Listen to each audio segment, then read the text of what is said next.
Hey guys, how you doing? Nintendo just announced new games for the Nintendo Online service, and I don't really understand what they're going for here.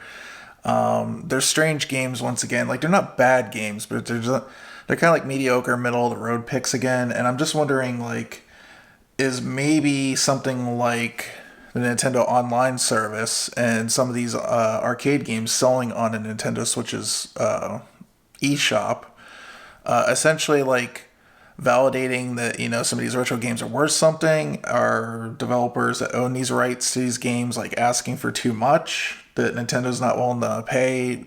I mean, at this point, I'd probably pay an extra $5, like $25, a year, just to get slightly better games than we're getting here. So they announced for the Super Nintendo Super Baseball Simulator, Caveman Ninja, which is Joe and Mac, Magical Drop 2, and Spanky's Quest, which I've never played. And then on the NES, Ninja Jaja Mara-kun, which, not a bad game, not a great game either. It's kind of repetitive. And I'm just kind of curious as to some of their choices, especially when you go back and look at like what they could probably be getting rights for games that I think nobody would really care that much for, like easily release on these services.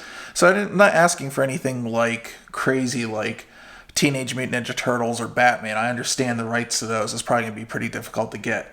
But like certain questions, like for instance, like on the NES games, there's games that have already had releases that there's sequels to. For instance, like Star Tropics. Where's Star Tropics 2? Where's Ninja Gaiden 2 and 3? Then you got some games that Konami owns that probably nobody's going to really care that much about. Like for instance, like Blades of Steel. Very popular hockey game. A lot of people like Blades of Steel. When you were growing up, either you were like an ice hockey kid that got the Nintendo one, or you got Blades of Steel, and Blades of Steel is better. So there's no argument there. But then you have like other things like 1943. I'm sure they could work with Capcom on that. There's older arcade games like Burger Time, Elevator Action, for instance. Then we got River City Ransom, which we didn't get on the NES Classic, which is great.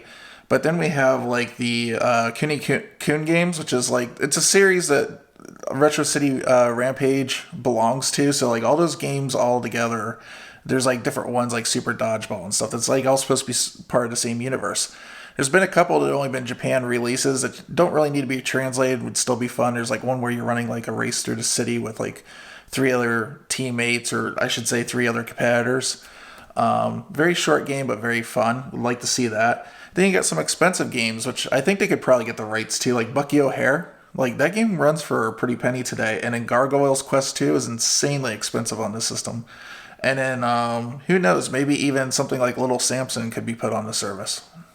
Then on the Super Nintendo end, if they really wanted to add like a ninja game, they should have added Legend of a Mystical Ninja. Great game, still fun. I don't know why Japan got that only on the Classic and we didn't. It was pretty popular here as far as I know. I played a lot of it. Other ones like ActRaiser, I'm sure something could be worked out there. Super Double Dragon, we have other Double Dragons games on the service already. What else I have here? Oh, some Konami ones. Sunset Riders, like one of the best games in my opinion on the Super Nintendo. That game's awesome. Run Saber, which is very much like Strider, but in the 16-bit generation. The Top Gear games, really, really fun games.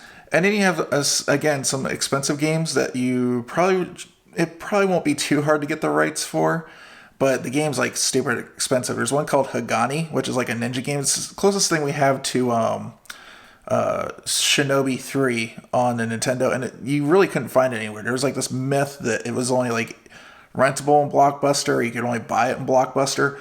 So to see that on the service would be cool. And then we have like Ignition Factor, that firefighter game. But to be honest, The Firemen, which is a Japan and Europe only exclusive, is actually a better game. It's really, really fun. I've played the crap out of it. But to get that running on the service, basically my Super NT can do that. If I can just get like the European one and put it on there and then switch it over to US, it runs at 60 hertz, so I'm sure like running it at 60 hertz in an emulator like the European one shouldn't be that much of a problem. So you guys let me know here. Am I spoiled? Am I asking for too much for like $20 a year? I think this is totally doable to get the rights for these. I don't understand why the other ones that they're pulling, I don't know if like Nintendo thinks that they're like, you know, giving us like lost classics or something like that, but some of these are just kind of mediocre at best. I mean, there's been some cool ones like Excite Bike Versus. Totally freaking cool to include that on the service because I think that's the better of the two Excite Bike games.